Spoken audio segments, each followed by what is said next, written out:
Hospital का एक आम सिनेरियो की बात कर लेते हैं। पेशेंट बेहोश पड़ा हुआ है, डॉक्टर अचानक आता है, परिवार के लोगों से को बताता है कि पेशेंट को एंजियोप्लास्टी इमीडिएटली करना पड़ेगा अगर जान बचानी है तो।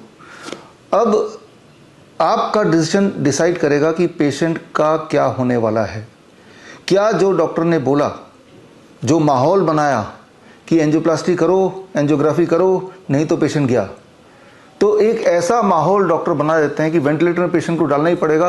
इजेक्शन फ्रैक्शन या फिर हार्ट सिर्फ 25% काम करता है। देखिए, हार्ट सिर्फ 25% काम करता है जब डॉक्टर बोले, तो ये आपके दिमाग में पिक्चर आ जाएगा कि यानी कि 75% हार्ट तो काम ही नहीं करता होगा, थोड़ा सा हार्ट काम कर रहा होगा। ये मेंटल पिक्चर आ जाएगा। जबकि इसका मतलब है लेफ्ट वेंट्रिकल इजेक्शन फ्रैक्शन, यानी कि एक चैम्बर से दूसरे चैम्बर में जब ब्लड जाता है तो कुछ ब्लड पहले वाले चैम्बर में रह जाता है, और ये जो रेशियो है that is called ejection fraction.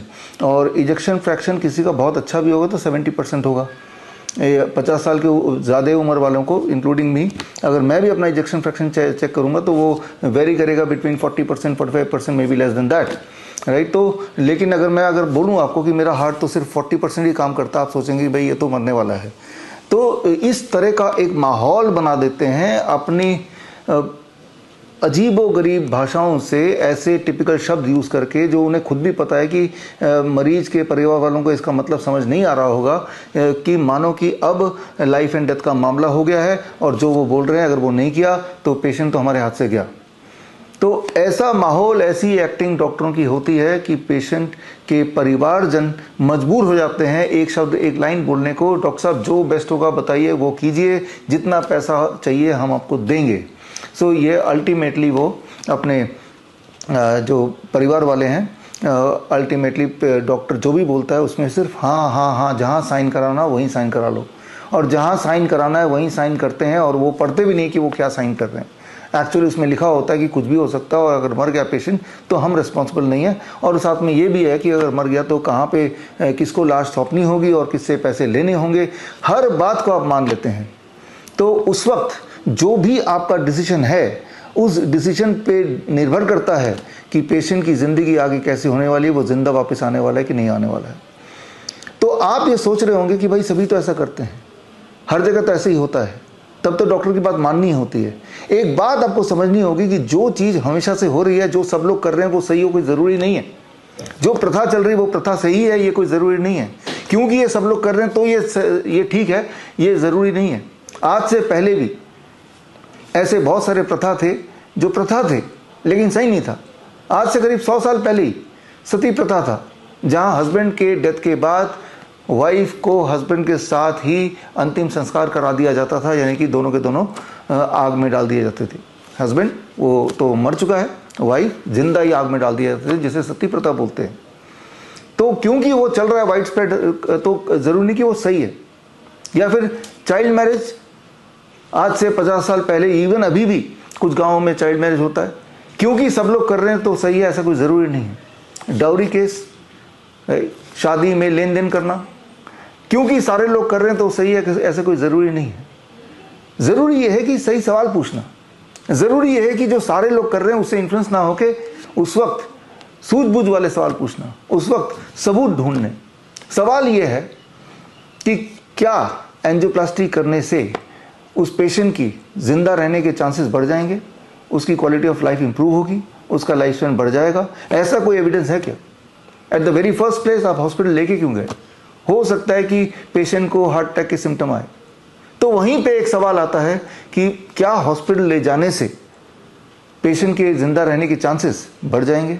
अभी तक तो लाखों लाखों लोग ऐसे सिचुएशन में हॉस्पिटल ले जाते रहे हैं, और इस पे कई सारी स्टडीज़ भी हुई होंगी, तो उनके नतीजे क्या कहते हैं? और कई सारे पेशेंट्स को ले जाए नहीं जा पाया होगा।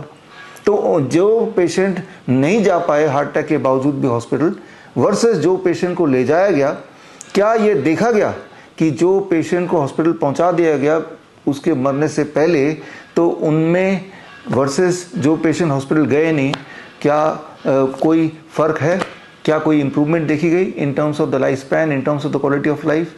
तो ऐसे एविडेंसेस को देखना ज़रूरी है, इस तरह के सवाल पूछना ज़रूरी है, इस तरह की तैयारी रखने की ज़रूरी है, क्योंकि आपका जो डिसीजन है वो उस पेशेंट के आने वाली ज़िंदगी, अगली सांसों को तय करता है।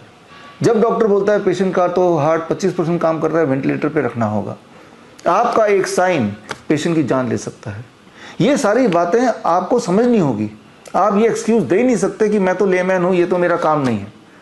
लेकिन उस वक्त जब साइन कर रहे हैं तो वो आपके एक साइन पे पेशेंट की सांसें रुक भी सकती हैं। तो इस तरह के कई सारे सवाल हैं। जैसे एक बच्चे को डॉक्टर ने घोषित कर दिया तो ऑटिज्म का बच्चा है, ऑटिज्म का इसके अंदर ऑटिज्म का सिम्टम है, अब जिंदगी भर ऐसे ही रहेगा। तो क्या ये सच है? उस वक्त वो बच्चा अपने लिए कुछ नहीं कर सकता, वो बड़ा छोटा है, 3 साल का बच्चा है, डायग्नोस्ड विद ऑटिज्म। उस वक्त जो भी उसके फैमिली मेंबर डिसाइड करेंगे वही उसका भविष्य है। क्या यहाँ पे आपकी रिस्पॉन्सिबिलिटी नहीं है ये ढूंढने की? जरूर कोई सोल्यूशन होगा। जरूर नहीं कि अब तक कोई ऑटिज्म का बच्चा ठीक नहीं हुआ तो ये बच्चा भी ठीक नहीं होगा। इस तरह के सवाल करने आपके लिए जरूरी है। एक पेशेंट डॉक्टर घोषित कर देता है ये तो ट्यूबरकुलोसिस है, आपको तो 2 साल इलाज कराना ही पड़ेगा। ऐसे खतरनाक दवाइयाँ जो ट्यूबरकुलोसिस की बीमारी से ज़्यादा भयानक बीमारी है। मतलब ये दवाई लेने के बाद इस तरह के सिम्टम आते हैं जो ट्यूबरकुलोसिस के सिम्टम से भी कई गुना ज़्यादा खतरनाक होते हैं। इसीलिए आज जो भारत का आंकड़ा है, ट्यूबरकुलोसिस के पेशेंट्स के बीच में जो डेथ होती है उसमें 10% डेथ ट्यूबरकुलोसिस की वजह से नहीं होती, बीमारी की वजह से नहीं होती, बल्कि सुसाइड की वजह से होती है। पेशेंट इतना परेशान हो जाते हैं ट्यूबरकुलोसिस की वजह से या फिर इलाज की वजह से, उन्हें लगता है मरना ही आसान है। उस वक्त ये डिसीजन, क्या ये दवाइयाँ मुझे लेनी है या कोई और रास्ता भी होगा, क्या ये सवाल नहीं पूछना चाहिए, क्या इसका जवाब ढूंढना नहीं चाहिए? ठीक इसी तरह से जैसे डॉक्टर बोलता है आपका किडनी तो फेल हो गया, आपको डायलिसिस पे जाना पड़ेगा, क्या यही अंतिम विकल्प है? क्या कोई और सोल्यूशन नहीं होगा इस दुनिया में? क्या ये सवाल पूछे